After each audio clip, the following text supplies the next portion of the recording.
Now let's go ahead, let's identify how one could use Python code to be able to generate ECC keys, then use these keys to be able to encrypt data as well as protect them against unauthorized access. In this case, we are going to write our key and we are going to use them to be able to perform certain sets of activities. For example, I can go ahead and I can generate using the cryptography functions, generate RSA keys. There I can then generate my public key. Similarly, I can also save my public and my private key using certain pieces of code, which I will use to be able to identify or work with certain systems. Once I have done this, I should have both my public and private key available to me. However, that is not the only idea. This private key is not encrypted. Now, what if I intend to encrypt this key? What are the different types of activities which I may need to do such that I can encrypt my key and then make sure that the encrypted key is uh, is encrypted in such a way that there is no that it is protected, right? So to do that, once again, I can I can make changes, but I will import other types of libraries to be able to do that. All right. So the first thing I will do is, and I will save my key now with the encrypted password. So how will I do? Let me change this code. I will also include two more libraries. So I will say from cryptography, let me actually just copy it from the top. I will use these from primitives. I will also import hashing, sorry, Control Z from this, which is from primitives. I will also import hashing.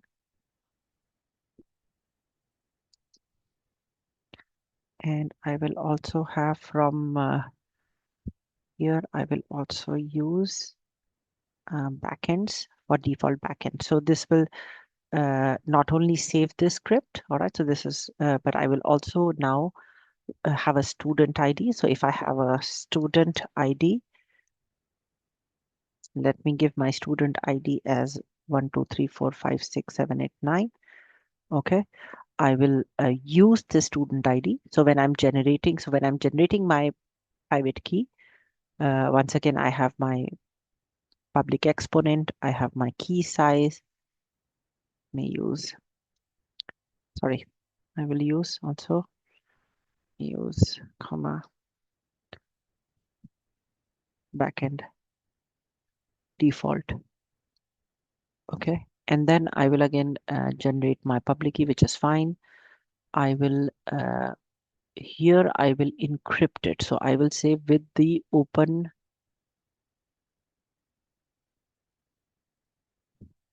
I will use here. So instead of this algorithm, I will change it. I will save the key. So with open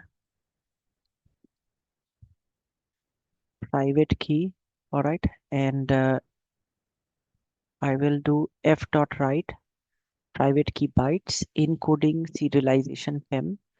I'm gonna use the private key format. Let me use instead of traditional SSL, let me use PK CS8, and then I will, instead of no encryption, I will use best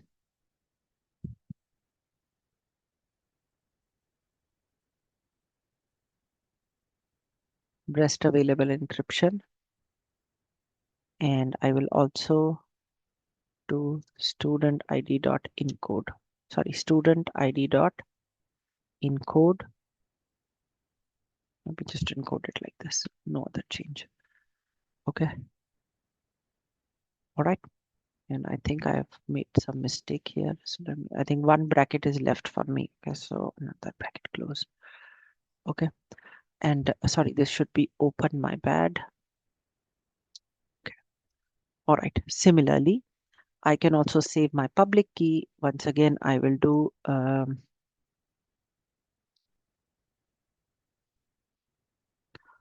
open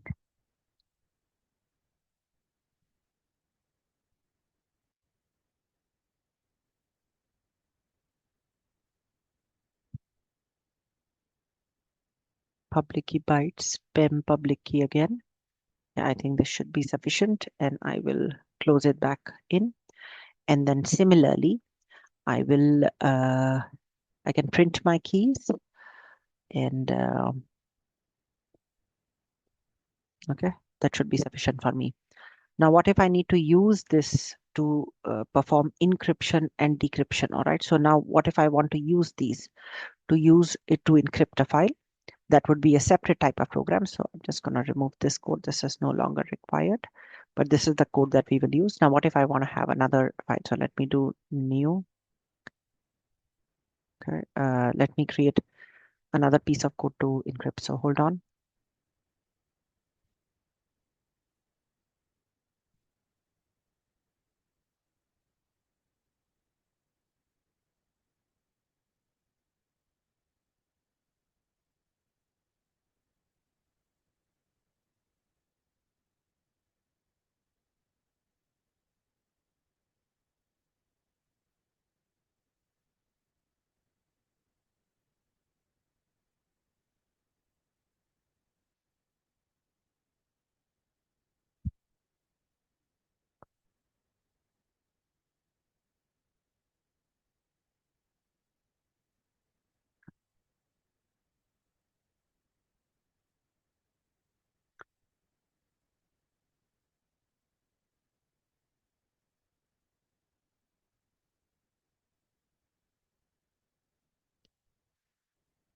What if I want to use this code to be able to generate my keys? So to do that, we are going to use again, just use the key that I have generated recently for encrypting. So for that, I will again do from cryptography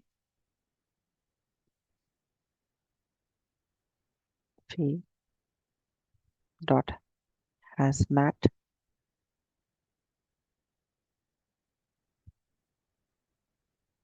primitives, import hashes, import padding, import serialization, and import default. All right. Then I do need the student ID.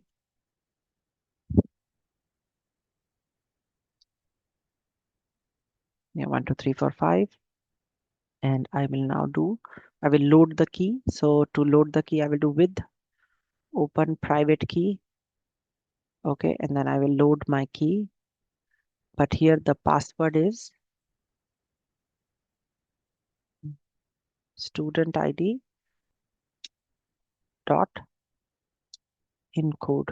All right. So I will have a password which I have used to encode this. And I think I need to close one more.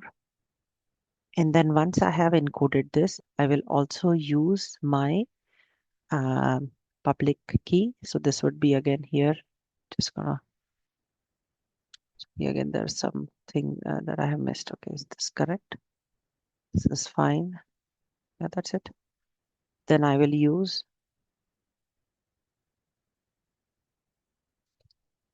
with open. Maybe I need to put this F so that it is read in raw data. I will also do F to read in raw data public key.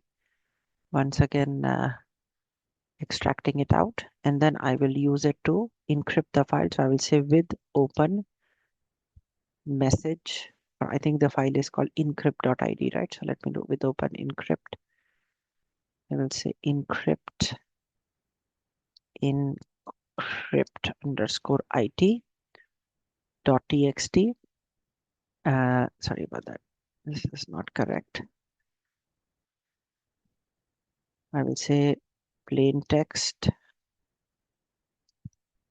fread, and then I will do if len plain text is greater than 100. think it is 190. Let me see. 190. Plain text is too big to read. Else I will say ciphertext is equal to public key encrypt, and then I can use the public key. I can use padding. This should be sufficient for me. All right. So it can actually do it for me. Then I will actually print the encrypted file. So I will do with open ciphertext, and let me make it into, I think there is a format, but okay, let me just do file encrypted dot bin. Okay, and then I will do it as F, and then I will put F dot write ciphertext, and then we will do with open. Okay, I will then do read. Okay, all right, and then I do also need to do decrypted. So let me do decrypted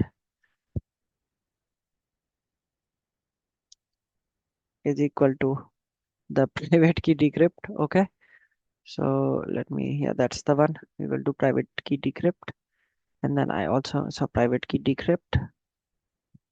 Okay, and then after that we are going to do with open file decrypted. You need to also write the decrypted text, which is the file that you will do, and then based on that you can actually also show the file. All right, so those will be the ways you will actually go ahead and perform your lab activity, uh, and then use the lab to create RSA keys, perform encryption and decryption, and save them as required.